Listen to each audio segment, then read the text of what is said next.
Hey, it's NPR's Book of the Day. I'm Andrew Limbong. Today we're going to talk about the haves and the have-nots. In a bit, we'll hear about a woman being arrested after being unable to pay back microloans. We're talking $30 to $50. But first, Melissa Jacoby has written a book titled Unjust Debts. And in it, she argues that the very system of bankruptcy leads to more income inequality. And in this interview with Fernandes Deepa Fernandes, she lays out how bankruptcy benefits corporations more than real people. That's coming up. Support for NPR and the following message come from LinkedIn Ads. As a B2B marketer, you know how noisy the digital ad space can be. If your message isn't targeted to the right audience, it just disappears into the noise. By using LinkedIn Ads, you can reach professionals who are more likely to find your ad relevant. Target them by job title, industry, company, and more. Get a $100 credit on your next campaign at linkedin.com/book. Terms and conditions apply. You might have noticed a TGI Fridays location shutting its doors near you. The restaurant chain is preparing to file for bankruptcy. It's just the latest news of a company hitting the skids. But our next guest wants us to take a closer look at the bankruptcy system. She argues it's making America more unequal, helping corporations, and hurting some struggling families. Melissa Jacoby is author of Unjust Debts, How Our Bankruptcy System Makes America More Unequal. She's a professor of law at the University of North Carolina, Chapel Hill. Melissa, welcome. Glad to be here. So, Melissa, this is a very complicated topic, but start by explaining the purpose of a bankruptcy. What's the problem bankruptcy is trying to alleviate? Bankruptcy is trying to alleviate the problem that we see in the Netflix show Squid Game, when people have too much debt to too many people and they have no way out. And rather than a game show that leads to the loss of lives, instead, people get a fresh start. We do the best we can for their creditors and move on. And so that's something that the Constitution provides in America, that this is a possibility. So, Melissa, if someone gets into too much debt and then bankruptcy provides a clean start, why isn't that their problem to solve? Why should the rest of us help them have a clean start when they got into this problem? This is something that has really confounded debates over bankruptcy over time, because we often hear the message about personal responsibility and pulling yourself up by your bootstraps. There are a couple of layers that we can unpack here. One is that families are increasingly responsible for risks that are far out of their control. We can think of climate change and the hurricanes. We can think of financial crises and the like, and things that happen at work and health crises. And what we see in studying families over long periods of time is that they do everything they possibly can to avoid bankruptcy. And sometimes it's just not avoidable. And bankruptcy is not a perfect solution, but it is a blunt tool that gives people a chance to start over and start new businesses, send their kids to school, perhaps take a different job in another part of the country and sort of rejoin economy and society. Okay. So that's in theory. I think your book really delves into, some of the ways in which it doesn't really work. Let's look at personal bankruptcies. You say about 1 in 10 Americans have been through bankruptcy at least one time, and the largest group is households headed by women. So why are people typically filing for bankruptcy, and how does filing for a personal bankruptcy help them? People file for bankruptcy with problems that are very common to many of us. They have job losses, they have medical-related financial distress, and we often reach to credit and credit cards and other such devices to try to fill the gaps. We also know that Black Americans are especially likely to file for bankruptcy because of the income gap and the wealth gap. Let's talk a little more about that, because you really do focus right in on Black Americans and other Americans of color. You say bankruptcy exacerbates the effects of existing inequality. Tell me more. First, Black Americans pay more for bankruptcy relief and get less debt relief out of the process. And then second, the rules about debt and assets are skewed toward a white family, especially the assets that white families are more likely to have in the United States. I found it also really interesting. Lawyers, you point to surveys and studies that have found that to really pursue a bankruptcy, it's so complicated that you do need a lawyer. And just the differences between what lawyers recommend to a black family than to a white family is pretty stark. And you point out that it can often leave them worse off. Is that as simple as saying there's just a lot of personal bias on the part of lawyers, or is that somewhat built into the system as well? Well, lawyers are humans like the rest of us, and we know from many studies of implicit bias that people carry, and the key is to be aware of that and try to overcome those limitations. I'll say this about the system, that many of the elements that contribute to racial disparities start with what Congress wrote on a bipartisan basis at the behest of the consumer credit industry, as well as some other features that were there long before then. But there's no doubt that the institutions and the people who work in the system, the studies suggest that they are playing a role as well, even if not at all intended. That has been the effect. I also found it very alarming to read in your book about this idea of cities filing for bankruptcy. It's not just people, cities, and we'll get to corporations in a minute, but cities also file for bankruptcies. And the ones that have done it have often a large black or brown population, that's their residents, and it ends up having a disparate impact on people. Can you tell me more about that? When cities file for bankruptcy, it affects residents very profoundly at every level, whether an ambulance can come on time, what other services they're able to get. I focus in Unjust Debts on the treatment of people who have alleged that they are victims of police brutality or other civil rights violations, because they are getting some of the worst treatment in these cases relative to those who have loaned money to the city. For example, the civil rights claimants don't have a seat at the negotiating table. They don't have any leverage over the city, and they're getting sometimes pennies on the dollar, if that. But also they've lost the opportunity to tell their story and have their day in court. Really what it is if you seek remedy against the city, against the police department, and you win a settlement because of the treatment that you received, if your city files for bankruptcy, the chance of you getting any of that settlement is very little, as you point out in your book. And, and I guess that just exacerbates because it's happening in cities that are mostly black and people of color. Let's move on to corporations. How are they treated differently by the system? Corporations are treated so differently from humans, and I talk in the book about fake people versus real people to really make stark that corporations are allowed to cancel more legal obligations than individual humans can, including debts for malicious injury or fraud. They get debt relief more quickly in a payment plan than an individual. They have less government or public oversight, and they can pretty much pick anywhere in the country that they want to file and engage in forum shopping. So those are just some of the ways that they're treated differently. And maybe use Remington. You use that as an example in your book. That was very illuminating.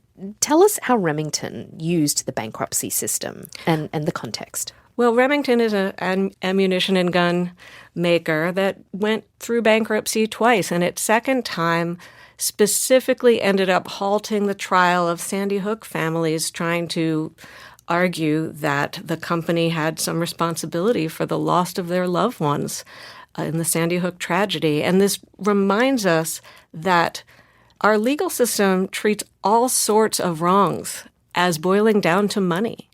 And then everything that boils down to money ends up a debt in bankruptcy. And that's why bankruptcy ends up incorporating so many issues, from climate change to gun violence to the opioid crisis.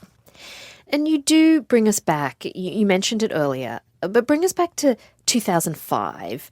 After bankruptcy filings hit a high watermark, Congress overhauled the bankruptcy law in the US, putting up roadblocks for individuals to file, requiring credit counseling, financial education courses.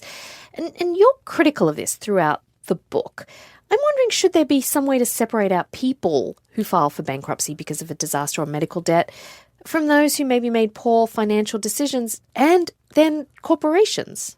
In a perfect world, we would be able to run everybody through some magic machine and figure out how they ended up getting into the bankruptcy system. I think in the real world, we have to rely on the information that we have. Of course, we want the system to be fair and to seem fair and to be available to those who need it. The data that we have suggests that for decades, the people who do file really, really need it. And indeed, many more who also could benefit from filing for bankruptcy and might benefit society from filing bankruptcy actually haven't been able to because it costs too much and they can't pay a lawyer. Professor, you've devoted a lot of time to looking at bankruptcy. What possible solutions are there? Bankruptcy legislation is often bipartisan, and it is an area where people of different ideas on other topics can come together for some basic understanding. So very recently, in 2019, Congress passed a bill that made it much more accessible for small businesses to file for bankruptcy. And based on the reports of those who have been involved with the system, including those who represent creditors, it's working very well. So there are paths forward to simplify the system. There are economists who support those ideas, and there's bills in Congress as well. Professor Melissa Jacoby is author of Unjust Debts, How Our Bankruptcy System Makes America More Unequal. Melissa, thank you so much. Thank you.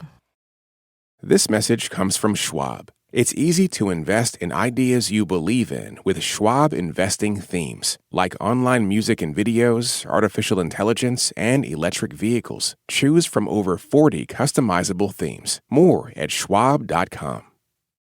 Support for this podcast and the following message come from Autograph Collection Hotels, with over 300 independent hotels around the world, each exactly like nothing else. Autograph Collection is part of the Marriott Bonvoy portfolio of hotel brands. Find the unforgettable at autographcollection.com.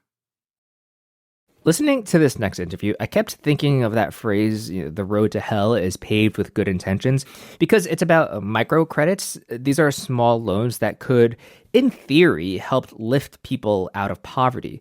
The guy who pioneered the concept ended up winning a Nobel Peace Prize. But in her book, We Are Not Able to Live in the Sky, Mara Kardas-Nelson spent years in Sierra Leone following women who took these loans and found out that it wasn't quite working as intended. Here she is talking to Here Now's Deepa Fernandes. In the 1970s, Bangladesh economist Muhammad Yunus helped pioneer the idea of microcredit, which is giving small loans to poor people, mostly women, so they could begin businesses to lift themselves out of poverty. He founded the Grameen Bank to further those efforts, and in 2006 won the Nobel Peace Prize. Today, he is the interim leader of Bangladesh. But did those loans really help the people they were supposed to help? That's the question at the center of journalist Mara Kardas-Nelson's new book, We Are Not Able to Live in the Sky. Spending years in Sierra Leone, Mara Kardas-Nelson found a badly broken microfinance system, one in which impoverished women ended up in deep debt and caught up in the criminal justice system for missed payments. Again, the book is We Are Not Able to Live in the Sky, and Mara Kardas-Nelson joins me from the WBUR studios. Mara, welcome. Thanks so much for having me. Before we get to the big question of whether microfinance is a good anti-poverty solution, take us into the lives of two women in Sierra Leone, and I'm going to pick them here. Abby, who is locked in a vicious cycle of taking tiny loans to pay off other loans. And in the midst of this, her aunt Finda, who is like her mum because she raised her, well, she goes missing. And 6 months later, she finds her in a jail where she's been for not paying her tiny loan, and it takes a year to get her out. I have to say, Mara, this seems kind of unbelievable to me. Why are women going to jail over such small loan defaults? Because many microfinance loans, including those in Sierra Leone, are quite expensive. So the women, Finda and Abby and others, end up paying about 50% interest rates. It's very easy for them to get caught into debt. And so women take out loan after loan after loan, one to pay off another, as you mentioned. And some women, such as Finda, are just unable to kind of keep up that cycle of debt. And in Sierra Leone, if a person is indebted and unable to pay back a loan, that can be considered a criminal conviction under a colonial era law. And so that's what happened to Finda. She was unable to pay off a loan and was taken to the police station by the microfinance company that she owed money to. She ended up in jail for about a year, and her life has changed forever. Yeah, I mean, when she comes out, she's so ashamed. She moves to a whole different village. Let's break down how these micro loans work in practice. So in the story of the women you write about, they have to be in groups with other women to get these tiny loans. Why? Yeah, so that was part of the idea that Muhammad Yunus, and actually others as well, came up with, the idea of putting borrowers in groups. And the idea was that, borrowers would then support each other. They would act in solidarity with one another.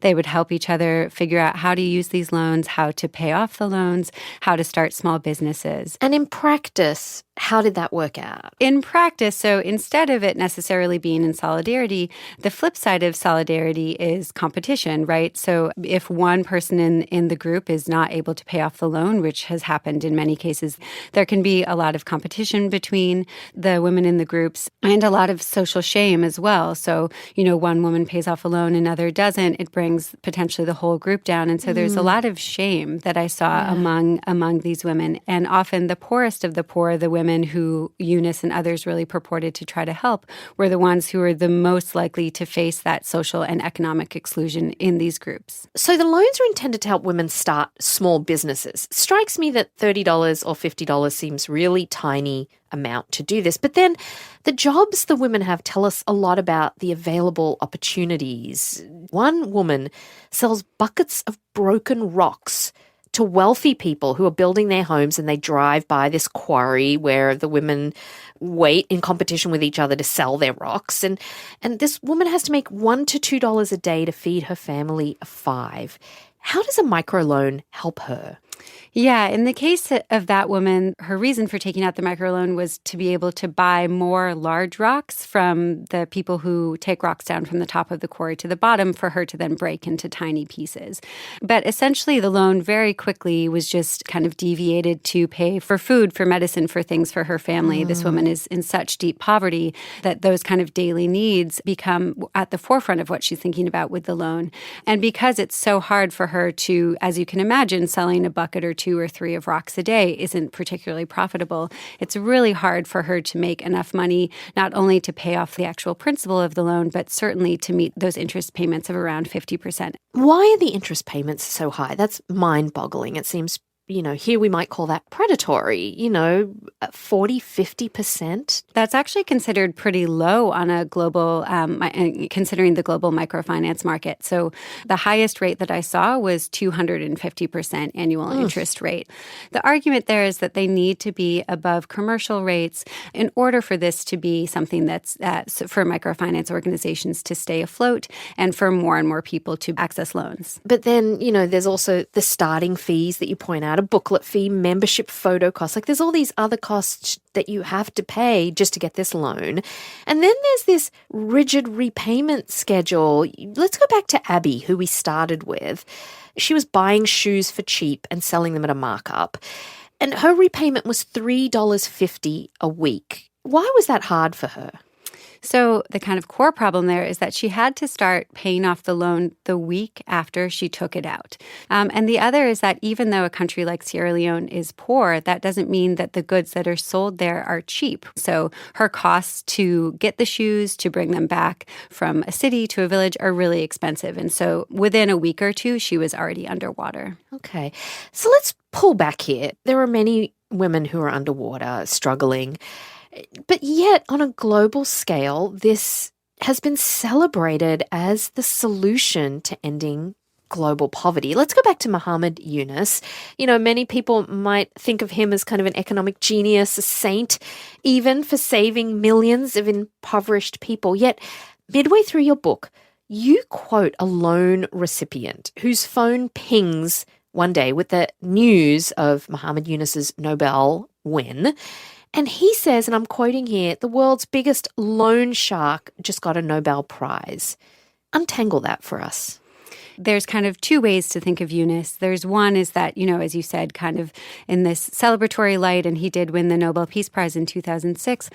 He's also been really criticized for some of these foundational issues with microfinance, right? These high interest loans, these quick repayments.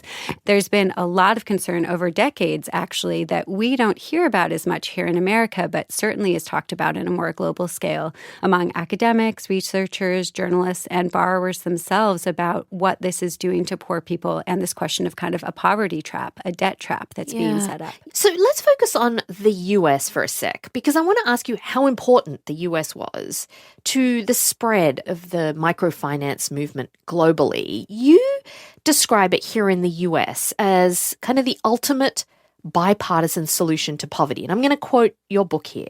It checked progressive boxes, pro-poor, pro-women, pro-internationalist, pro-grassroots. It also checked conservative boxes, pro-individual, pro-business, anti-big government. How did this help sell it globally? U.S. support politically and also U.S. money was really, really central to getting microfinance off the ground internationally. USAID and also private U.S. philanthropies and later private investors were essential to getting the microfinance market up and running globally and to spreading it around the world. And the support of essentially every president from Reagan onwards has been really essential to this being something that everyone can get on board with, right? This kind of win-win solution. And so that has been really essential to this being something that has become a global industry because it's seen as something that everyone can agree with. As we close out here, I want to ask you about one example, because it seemed like at some point the global microfinance industry turned to actually be a profit-generating industry for people who invested in it. And I found the Mexican company that you profiled. It's in the very impoverished state of Oaxaca. The interest rates on their tiny loans were 100%. It led to a return on equity, you write, that was 7 times the industry average. Am I understanding this correctly? It really seems like very wealthy people are now making more money off very poor people. Yeah, around the year 2000 onwards, microfinance, as you noted, became increasingly commercialized.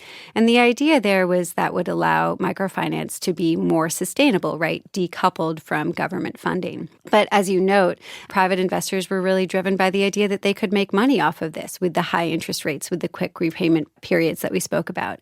And so that 100% interest rate that you mentioned, that was higher than the average, but a lot of the interest rates were reaching 60, 70, 80%. And as I noted, 250% was the highest that I found. Yeah. Are micro loans doing more harm than good? I would argue yes. I think we're facing a failure of imagination when we think the only way that a poor person can be lifted out of poverty is through a loan. I think we can have much more expansive views that look at the structural drivers of poverty and that we should look at that rather than these kind of quick fix one-off solutions. That being said, the women that I met in Sierra Leone do rely on these loans to get by in one of the poorest countries in the world and a place where basic services like education and healthcare are very expensive. And so I think there's a question of reforming microfinance as it is now so that those women like Abby and Finda can get by a little bit better while also taking a more imaginative, expansive approach that would really address the drivers of poverty going forward. Mara Kardas-Nelson's book is We Are Not Able to Live in the Sky, The Seductive Promise of Microfinance. Mara, thank you so much. Thanks so much for having me. And that's it for this week on NPR's Book of the Day. If you want more, you can sign up for our newsletter at npr.org/newsletter/books. I'm Andrew Limbong. The podcast is produced by Danica Panetta and Chloe Weiner and edited by Sierra Crawford and Megan Sullivan. Our founding editor is Petra Mayer. The show elements for this week were produced and edited by Melissa Gray, Samantha Balaban, Jeanette Woods, Vincent Acavino, Adriana Gallardo, Ana Perez, Mark Navin, Karen Miller-Medson, Jill Ryan, Emiko Tamagawa, and Todd Muntz. Beth Donovan is our managing editor. Thanks for listening.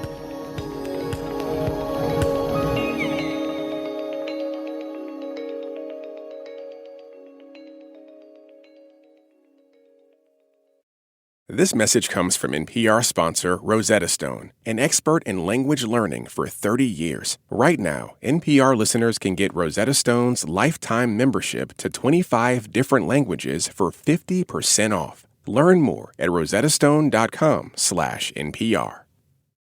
Support for NPR and the following message come from GoodRx. Did you know GoodRx offers 20 popular diabetes medications for under $20? Check GoodRx before heading to the pharmacy and get up to 80% off your prescriptions. GoodRx is free and easy to use. Search any medication, get your coupon, and start saving. Even if you have insurance or Medicare, GoodRx could beat your copay. See how much you could save on diabetes and everyday prescriptions at goodrx.com/book. This message comes from NPR sponsor Shopify, the global commerce platform that helps you sell and show up exactly the way you want to. Customize your online store to your style. Sign up for a $1 per month trial period at shopify.com/NPR.